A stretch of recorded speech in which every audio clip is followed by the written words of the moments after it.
Herzlich willkommen zu diesem Tutorial zum Thema Rezepte in Combivis. Ich werde Ihnen in diesem Video zeigen, wie Sie Rezepte erstellen, in das Filesystem des Umrichters bringen und auch welche Parameter Sie benutzen können, um Rezepte zu laden. Wir gehen mal direkt rein in Combivis und erstellen erstmal einen Parameter, eine Parameterliste. Hier Rechtsklick, Objekt hinzufügen und KIB Parameterliste. Die ziehe ich mir mal hier an die Seite. Ich möchte Rezepte erstellen, mit denen ich die Drehzahl meines Motors hier beeinflussen kann. Das heißt, wir brauchen nur den Parameter Target Velocity, den ziehe ich mir mit Drag and Drop rüber und habe jetzt hier die Möglichkeit, in den Offline-Wert zum Beispiel jetzt 500 einzugeben. 500 Umdrehungen. So. Das war's schon. Mehr Parameter brauche ich nicht. Dann mache ich mir die Parameterliste zu. Um die Parameterliste jetzt als Rezept in das Filesystem des Umrichters reinzubekommen, gehe ich hier vorne mit Rechtsklick auf die Parameterliste drauf und sage als Rezeptur herunterladen. Ich werde nach einem Passwort gefragt. Typischerweise nimmt man hier das Passwort Level Application. Das ist 440. Finden Sie auch in der Anleitung wieder, falls Sie da nochmal nachschauen wollen. 440 gebe ich ein. Sie sehen, die Kanäle schließen sich jetzt hier. Das ist der Grund ist, dass wir jetzt mit dem Filesystem kommunizieren. Wir können immer entweder mit dem Operating System oder dem Filesystem kommunizieren, nie mit beiden gleichzeitig. Deshalb schließen sich jetzt die Kanäle, solange ich mit der Rezeptur beschäftigt bin, und sobald da das Speichern abgeschlossen ist, werden sich die Kanäle auch wieder öffnen.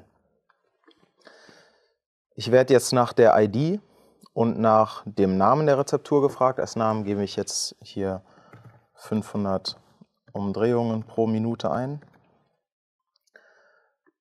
Die nächste freie ID wird automatisch ausgewählt oder ich gebe hier manuell ein. Wie gesagt, da können wir bis 249 hochgehen.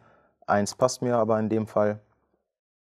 Also kriegt das Rezept die Nummer 1. Ich habe hier zwei Besonderheiten nochmal. Einmal das Power-On-Rezept und das Default-Rezept. Power-On bedeutet das Rezept, das geladen wird, sobald der Umrichter bestromt wird.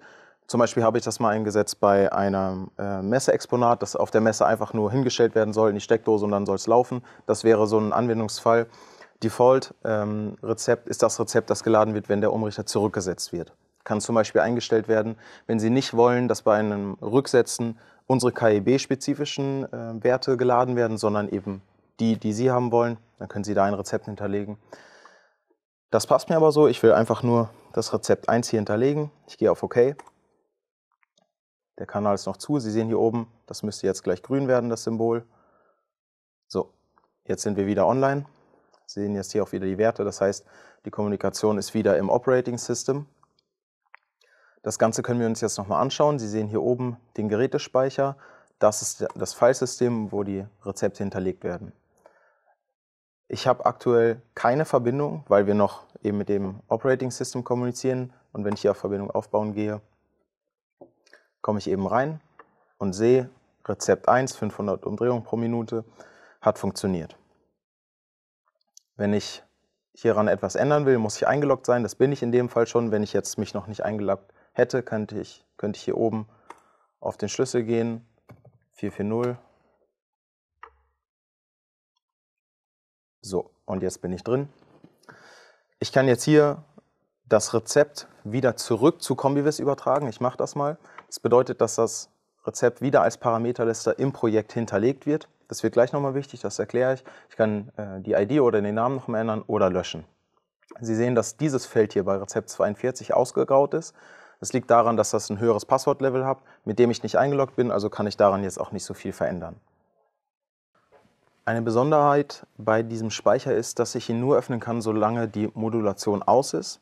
Wie gesagt, Rezepte können wir auch herunterladen oder aktivieren im Umrichter, wenn die Modulation läuft. In diesen Speicher komme ich aber nur, wenn die Modulation aus ist. Wenn es darum geht, Rezepte zu sichern, muss man ein bisschen mitdenken. Es ist nämlich so, wenn ich einfach die Parameter sichere, die im Umrichter sind, werden nur die Online-Daten gesichert, nicht die Rezepte.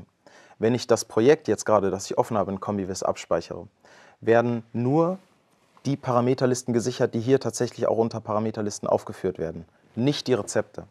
Wenn ich also wirklich 100% alles sichern will, was im Umrichter drin ist, muss ich immer erstmal aktiv in den Speicher gehen, hier über zu CombiVis übertragen, alle Rezepte einzeln als Parameter in das Projekt laden in CombiVis und dann dieses Projekt abspeichern. Dann habe ich tatsächlich alles gesichert.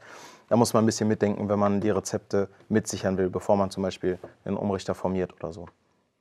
Zuletzt möchte ich noch alle Parameter zeigen, die wir in den Geräteparametern zu den Rezepten haben. Ich trenne hier erstmal wieder aktiv die Verbindung, dann sollte hier oben das Symbol auch wieder grün werden. Das ist der Fall. Unter den UD-Parametern haben wir insgesamt nur 9 Parameter, die für die Rezepte wichtig sind. Sie sehen hier die grauen, das bedeutet, das sind Only-Read-Parameter. Da sehe ich das letzte erfolgreich geladene Rezept oder dessen ID, den Status des Downloads, der ist in diesem Fall schon abgeschlossen, die letzte geladene ID, unabhängig davon, ob sie erfolgreich war oder nicht. Dann darunter die Zeile, in der der Download sich gerade befindet. 2495 bedeutet, das ist die letzte Zeile des Rezepts mit der ID 42 gewesen und der Download ist eben fertig. Und hier einmal den Error-Code, falls Fehler entstehen. Dann klappe ich den UD7 mal wieder zu. Diese 4 Parameter, in UD1 haben wir das Passwort, das hatte ich erklärt. UD2 haben wir die Möglichkeit, das Verhalten bei einem Fehler während des Downloads zu beeinflussen. Entweder wir ignorieren den Fehler oder wir brechen eben ab. Zweitens geht es um die Codierung und das muss ich kurz erklären. Wenn wir Rezepte über digitale Eingänge laden lassen wollen, dann können wir uns entscheiden, ob wir diese digitalen Eingänge eingangskodiert oder binärkodiert betrachten. Binärkodiert ist dann wichtig, wenn ich einfach mit der Summe der eingangskodierten nicht mehr zurechtkomme. In diesem Fall sind das 14 Stück. Das zeige ich gleich nochmal in der Übersicht genauer. Wenn ich also mit 14 Rezepten nicht hinkomme, dann kann ich binär kodieren. Eine Anleitung dazu finden Sie im Handbuch. Nebenbei kann ich es einmal zeigen. Hier oben, wenn Sie auf KIB Dokumente gehen, da finden Sie die Anleitung und auch gute Beschreibungen, wie man das macht.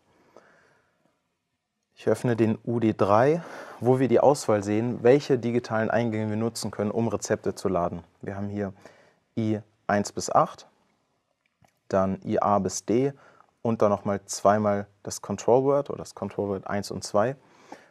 Insgesamt geben das 14 Stück. Und jeder dieser Eingänge lädt eine ganz bestimmte ID von Rezepten. Ich habe hier eine Übersicht, um das ein bisschen klarer zu machen. Also Eingang 1 lädt Rezept 1, IA lädt Rezept 9 und so weiter. Also das ist immer ganz spezifisch. Wenn ich jetzt hier in CombiVis sage, ich wähle die ersten 3 Eingänge aus, sind diese 3 Eingänge berechtigt, Rezepte zu laden. Wenn dann andere Eingänge schalten, dann werden die einfach missachtet. Innerhalb dieser 3, die ich jetzt aktiviert habe, ist immer der mit dem höchsten Wert der dominanteste. Das heißt, wenn Eingang 2 und 3 schalten, dann wird Rezept 3 geladen. Wenn dann Eingang 1 dazu schaltet, wird trotzdem Rezept 3 geladen, weil eben immer der höchste Wert der dominante ist. Damit haben wir die Parameter und den Aufbau von den Rezepten abgearbeitet. Im nächsten Tutorial gehe ich jetzt nochmal in die Praxis und gehe das nochmal alles Schritt für Schritt, den kompletten Prozess durch, um es nochmal ein bisschen praktischer zu zeigen.